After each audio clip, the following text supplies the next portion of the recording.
Este es un código de la igualdad, pero no una igualdad neutral ni abstracta, es una igualdad real que incluye una buena e importante ética de los vulnerables. Y el acceso a la vivienda, yo voy a hablar del tema de la vivienda, el acceso de la vivienda, ciertamente que es un derecho humano reconocido en diversos tratados. Nuestra propia Constitución, en el artículo 14 bis, tercer párrafo, establece que el Estado, ¿no es cierto?, otorgará los beneficios de la seguridad social que tendrá carácter integral e irrenunciable, y especialmente la ley establecerá la protección integral de la familia, la defensa del bien de familia, la compensación económica familiar y el acceso a una vivienda digna. Por eso es que en nuestro Código Civil dedicamos un capítulo especial al tema de la vivienda. Bueno, el método del código, ¿no es cierto?, en tanto, digamos, en el Código de Vélez, la arquitectura del sistema estaba basada en que la parte de las cosas, no está hablado de la vivienda ciertamente, pero bueno, estaba toda en el libro tercero de los derechos reales. Donde dentro del patrimonio era, bueno, considerado sin ciertamente no nombrar para nada la vivienda. El proyecto del 98 ya en vez del libro tercero pasa al libro segundo, ¿no es cierto?, dedicado a la parte general, donde está la persona humana, la persona jurídica y el patrimonio. Y dentro del patrimonio hay un capítulo 3 sobre la vivienda. En nuestro caso, en el proyecto del 2012, nosotros pasamos todavía a otro orden superior, digamos así, porque tenemos un título preliminar donde damos algunas pautas de algunos de estos aspectos más importantes, porque nosotros en esta generalización creciente, porque el código tiene parte general, después partes generales de cada parte, y dentro de esto consideramos que la propuesta del 98 era insuficiente porque hay nuevos supuestos muy importantes, nuevos supuestos, porque las personas, ¿no es cierto?, no solo ya estamos hablando de personas individuales, sino de derechos de pueblos originarios, que es otro tipo de personas que la propia Constitución considera como personas colectivas, o un colectivo que es la persona, digamos, del pueblo originario y la propiedad comunitaria del pueblo originario. Además tenemos derechos que ya no son patrimoniales, pero que son, no sé, no digamos de propiedad porque esto es patrimonial, pero los derechos que justamente no responden a carácter económico, sino a otros valores no económicos, sino humanitarios, sociales, que son los derechos sobre el cuerpo humano y sus partes. Y entonces esto también merece unas palabras o un artículo en el título preliminar, y reitero que tenemos también a las comunidades indígenas, que aparte del derecho real, dentro de los derechos reales, está mencionada como una persona con personería jurídica reconocida que tiene la posesión, la propiedad comunitaria de las tierras y derecho a la gestión de los recursos naturales en el título preliminar, ¿no es cierto? A tal punto acá en la Argentina se le da importancia a la vivienda que la Corte Suprema muy recientemente ha dictado un fallo, el fallo Q, ¿no es cierto?, de una señora con un hijo menor de edad discapacitado en situación de calle acá en la capital federal. El juicio es contra el gobierno de la ciudad, lo inicia esta señora con defensa oficial, que no es la de Estela Maris, sino la defensa de la ciudad, ¿no es cierto? En este amparo, esta señora pide algún derecho a la vivienda. Está en situación de calle, ha agotado los planes, porque hay algunos planes en la ciudad que son de algún dinero, pero bueno, es por unos pocos meses y después se agota. Obviamente que esto es porque son transitorios hasta que se consiga un trabajo, una vivienda, pero esta persona que además tenía que estar dedicada full time a la atención de este niño discapacitado con una discapacidad absoluta que requiere atención permanente, tampoco podía estar viviendo en los paradores, que es la oferta que se da, porque los paradores, bueno, con, digamos, bueno, baños colectivos y distintas formas que son realmente, bueno, no son dignos de mucha gente, pero menos de una señora con un niño discapacitado que tiene, digamos, necesidades especiales. Entonces, bueno, la Corte, con todos los tratados que ha habido y por haber, en realidad que son, porque esto está resuelto, ¿no es cierto?, y está contemplado en la Declaración Universal de los Derechos Humanos, el Pacto Internacional en Derechos Económicos, Sociales y Culturales, la Declaración Americana de los Derechos del Hombre,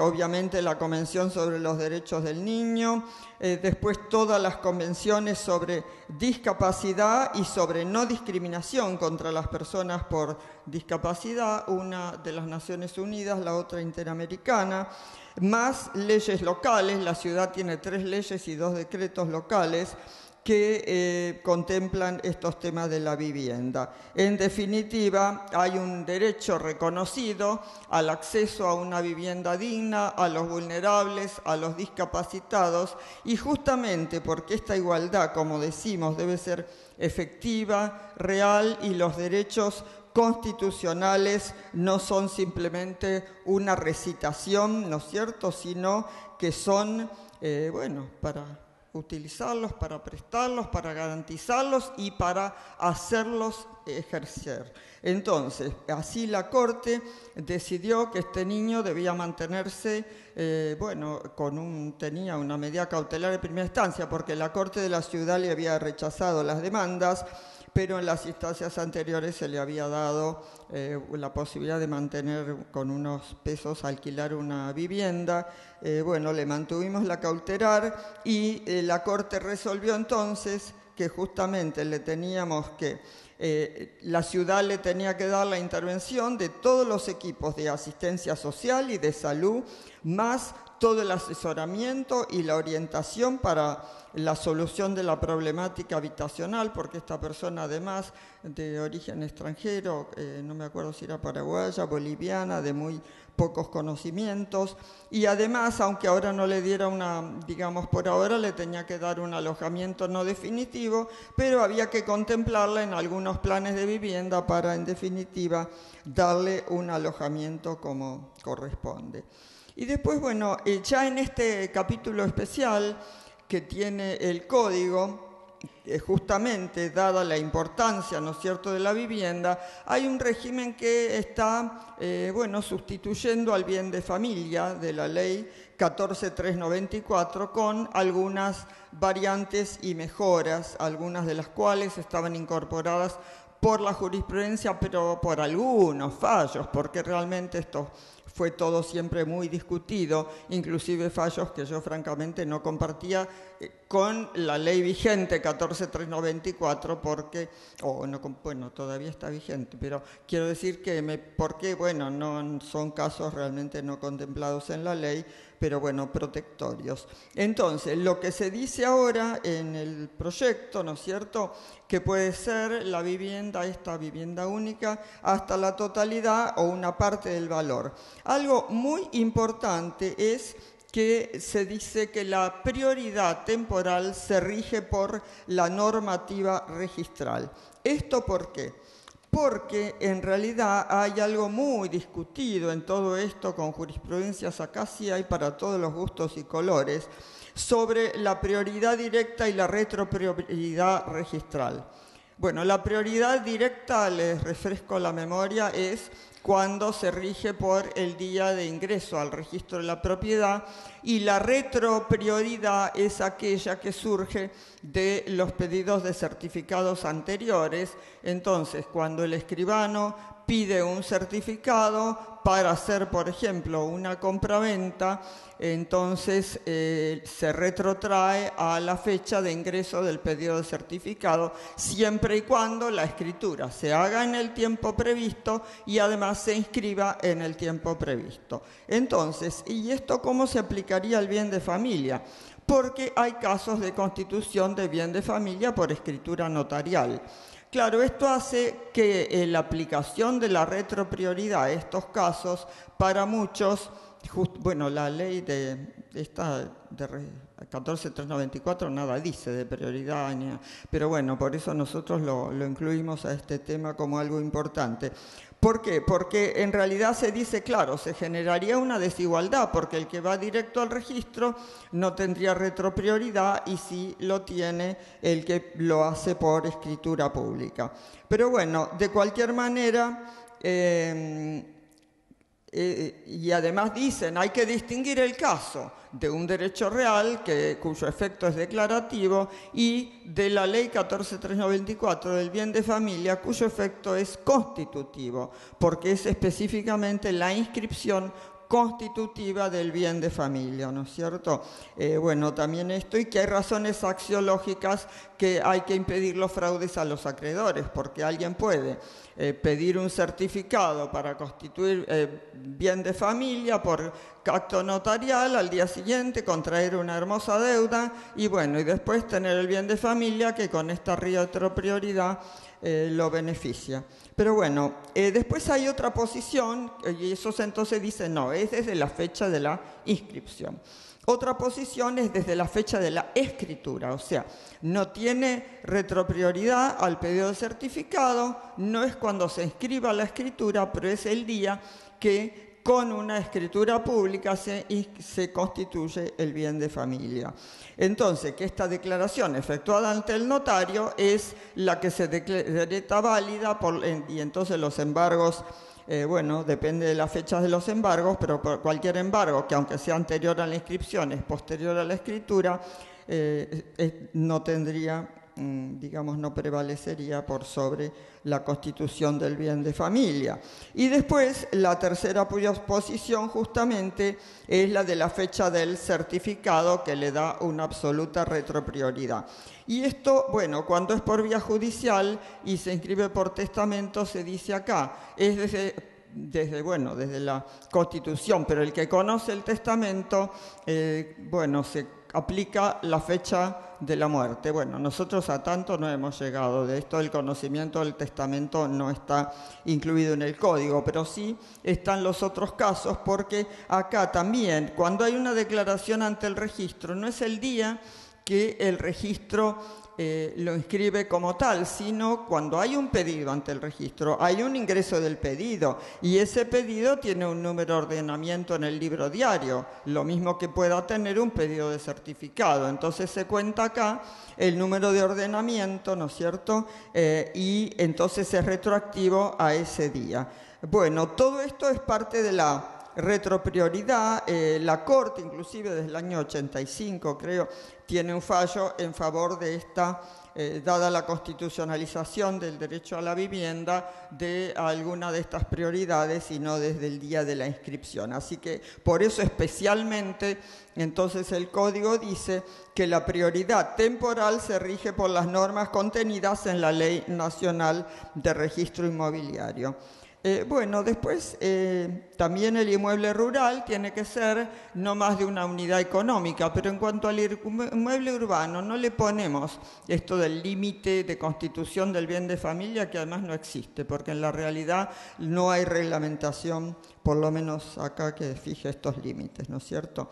Bueno, después el propietario puede constituir el bien de familia solo. Porque acá, según la jurisprudencia, cuando se mueren varios y queda un último beneficiario, ese último beneficiario mantiene el bien de familia. Pero un propietario solo que no tiene familia no puede constituirlo. Bueno, en el Código nuevo, en el proyecto, está que va a poder constituir un propietario solo, sin otros beneficiarios.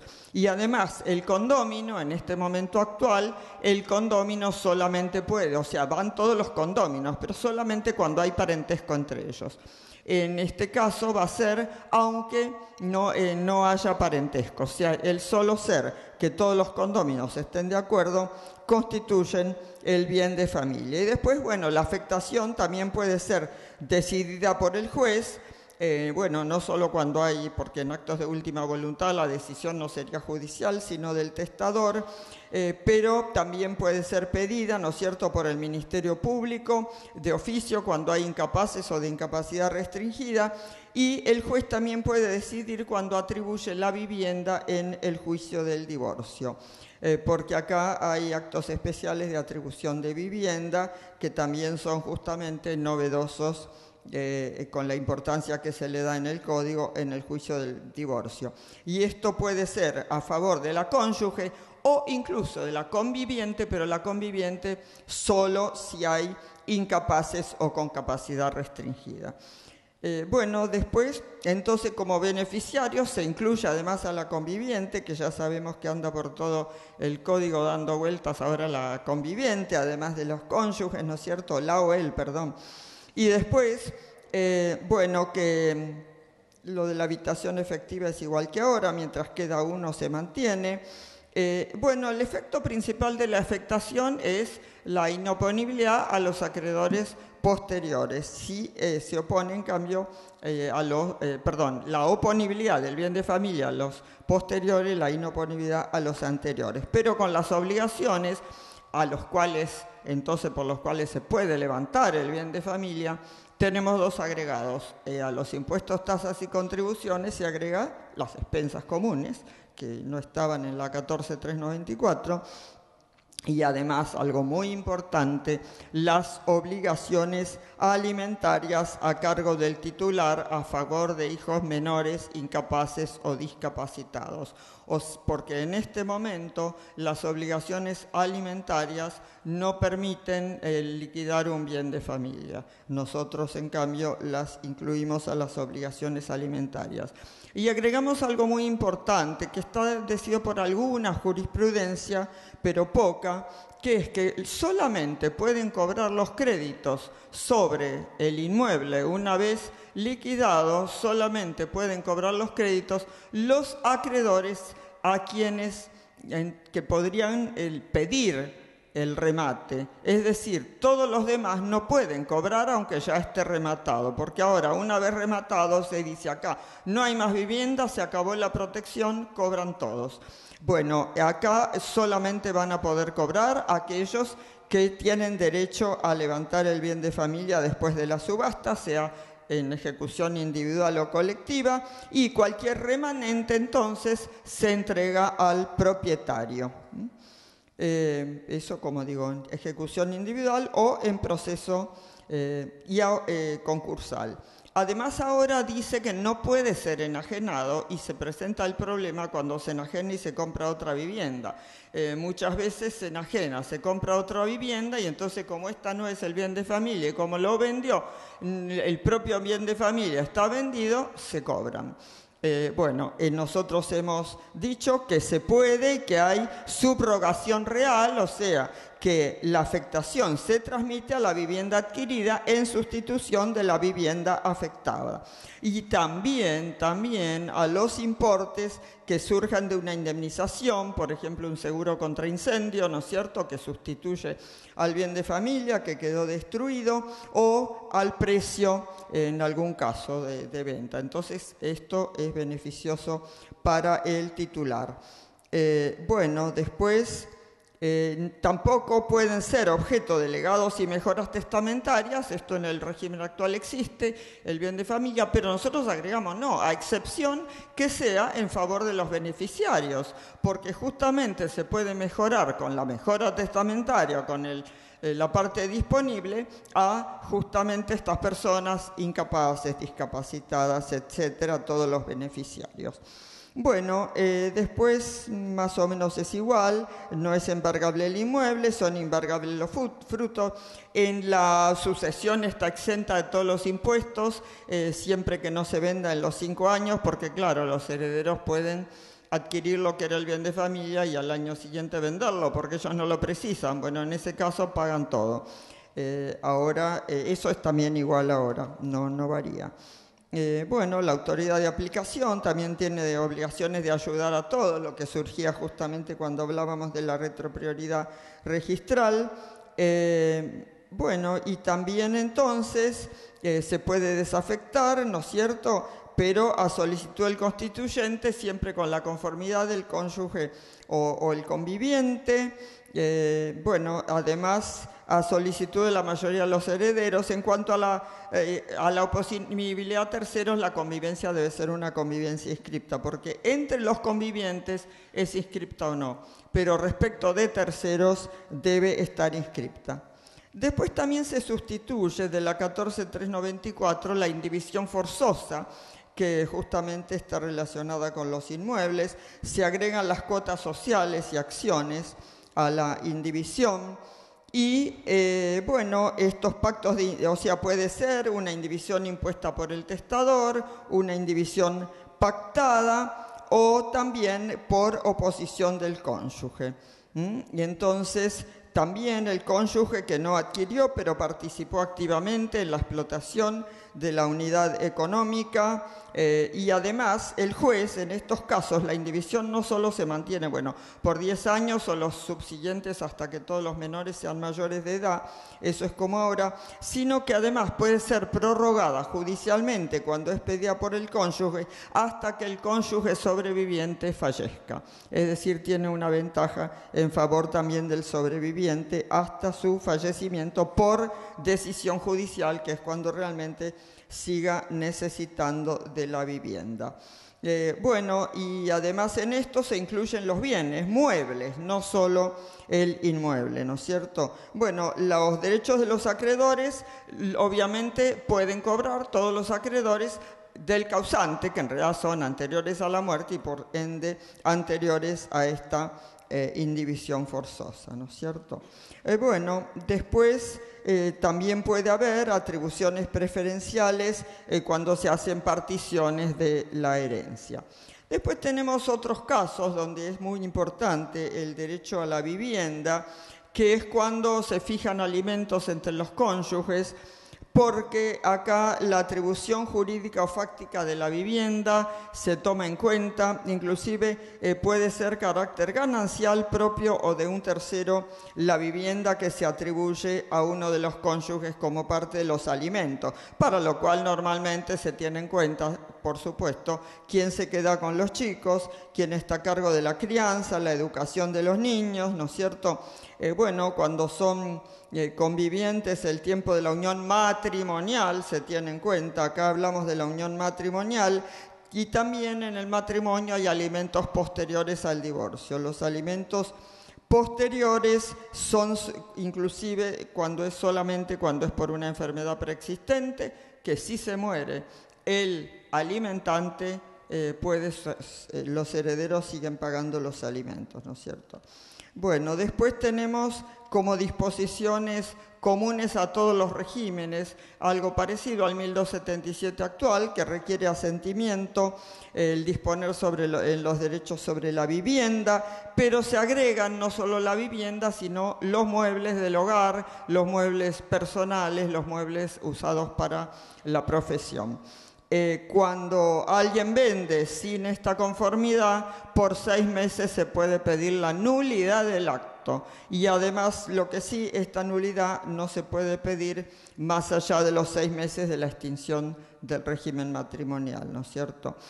Bueno, esta vivienda familiar además no puede ser ejecutada por deudas. Ojo, porque con esto implica que no solo para vender la casa hay que pedir la conformidad, sino que un acreedor de un matrimonio, cuando contrae, ¿no es cierto?, una deuda, uno de ellos le tiene que pedir la conformidad del otro, porque si no, si lo que tienen es este inmueble, no la van a poder ejecutar, porque si es la vivienda, no se puede ejecutar por deudas posteriores, salvo que estén con conformidad de ambos o constituidas por ambos las deudas. Y lo mismo acá se agregan las cosas muebles. La unión convivencial también tiene esta protección de la vivienda, pero bueno, en menor grado. Todo lo que es del conviviente es un poquito menor que lo de los cónyuges, ¿no es cierto? No es cierto que es igual al matrimonio. Bueno, cuando es así, sí o sí tiene que estar inscripta, porque acá estamos hablando de terceros, la unión convivencial, ¿no es cierto? Ojo que la unión tiene que ser mínima 2 años, no es cualquier convivencia de unos días la que vale como unión convivencial, como mínimo 2 años. Y acá también se protege la vivienda y los muebles, y acá también hay un plazo de caducidad de 6 meses de haberlo conocido, siempre que subsista la unión. Acá no es 6 meses más desde que se acabó como el matrimonio, sino tiene que subsistir o continuar la convivencia al momento de pedir la nulidad. Bueno, los efectos del divorcio, recordemos que no hay culpa, así que el divorcio, bueno, es así, pido el divorcio, como digo, no te quiero más, me divorcio. Pero hay que presentar, y es más difícil que divorciarse, un convenio regulador del futuro, porque este convenio regulador implica decir qué vamos a hacer con los chicos y qué vamos a hacer, entre otras cosas, con todos los bienes y con la vivienda. Obviamente la vivienda es uno de los elementos fundamentales del convenio regulador. ¿No? En realidad ahora reconozcamos que esto de la fidelidad, ¿qué le vamos a decir? Sé fiel, te obligo judicialmente a ser fiel, no existe eso, o sea, realmente no es así, pero bueno, hay una idea de que debe ser, porque es una obligación jurídica, pero la obligación jurídica implica en todo caso, si se prueba la infidelidad, ¿no es cierto?, que estaba en el café con otra chica y quién era, porque las pruebas también son muy difíciles, la verdad, de las causales, todas terminan casi de común acuerdo. Bueno, ahora en lo que hay que pelearse es sobre el pacto posterior y no sobre las causales, ¿no es cierto? Bueno, también entonces en la protección de la vivienda, en la unión convivencial inscripta, ¿no es cierto? Como decimos, es parecida a la familia, pero bueno, tampoco no puede ser ejecutada por deudas contraídas después de la inscripción. O sea, acá también, cuando alguien convive con otro y es una unión inscripta, para prestarle plata hay que ver que tenga la conformidad del otro conviviente. Esto es un poco realmente más difícil que con el cónyuge, porque uno es más fácil saber que alguien está casado que alguien convive. Pero bueno, recordemos entonces que son convivencias públicas, ¿no es cierto? Como digo, de un tiempo que exteriorizan una situación familiar similar al matrimonio. Bueno, en el divorcio entonces, como digo, estaba este convenio regulador, también hay una preferencial al uso de la vivienda, que bueno, para lo cual siempre se tiene en cuenta, como todo, para el cuidado de los chicos, el que no se puede mantener, el que, bueno, no ha podido, ¿no es cierto?, tener una vida propia en cuanto a desarrollo económico, y para esto también existen las compensaciones económicas. Entonces, las compensaciones económicas implican que el que se pasó la vida cuidando a los chicos y al cónyuge, después se queda sin nada cuando llega el divorcio, cuando llega inclusive la separación de la convivencia, tiene derecho a una compensación mayor. Esto es independiente de la división de los bienes, que si hay un régimen de gananciales, se dividen por mitades, y si el régimen es de comunidad separada, o sea, sin comunidad, cada uno se llega con lo que entró. Pero aparte están estos pactos, ¿no es cierto? Bueno, algo parecido sucede en la unión convivencial, pero acá sí la atribución del uso de la vivienda nunca puede ser más que un plazo de 2 años. Bueno, el derecho real de habitación lo conocemos ahora, el 3573 bis, que es gratuito y vitalicio, esto es igual, del que constituyó el último hogar conyugal. Y en cambio también hay acá sí un derecho real de habitación a favor del conviviente. Una diferencia muy importante del cónyuge es que ahora es es de pleno derecho, porque en este momento hay que pedirlo al juez de la sucesión y, según los casos, reconoce o concede o no el derecho real de habitación. No siempre, depende de otros herederos y de otras necesidades. Acá en el proyecto es derecho real de habitación directamente de origen legal, uno de los pocos derechos reales que va a tener origen legal, o sea, inscripción directa sin petición alguna. Además, no pueden denegarse. Y bueno, y en cambio, cuando es la unión convivencial, este derecho real de habitación nunca puede durar más que cuánto duró la unión, pero nunca por un plazo más de 2 años, ¿no es cierto? Así que también es cortito. Bueno, nada más.